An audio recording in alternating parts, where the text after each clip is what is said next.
Welcome to Kenton's videos. Enjoy the video. You begin by verifying prerequisites.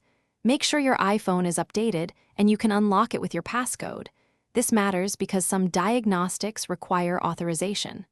Once done, open Settings and confirm Screen Time and Safari settings. Make sure iCloud syncing for Safari is enabled if you plan to recover synced data.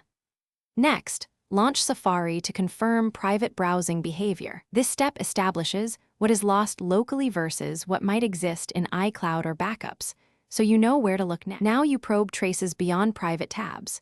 You should check Screen Time's website records because some DNS or allowed site lists can reveal visits. Open Screen Time and review web activity. Also, if you have another device synced to the same Apple ID, make sure to inspect its Safari history. iCloud can sync non-private sessions.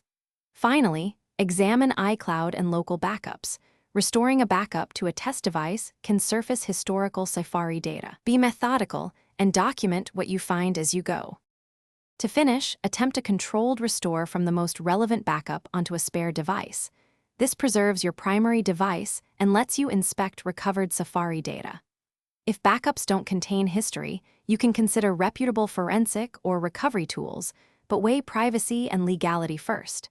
If you run into issues, restores failing or missing iCloud items, make sure iCloud Safari is enabled, check internet connectivity, and then contact Apple support for account-level problems.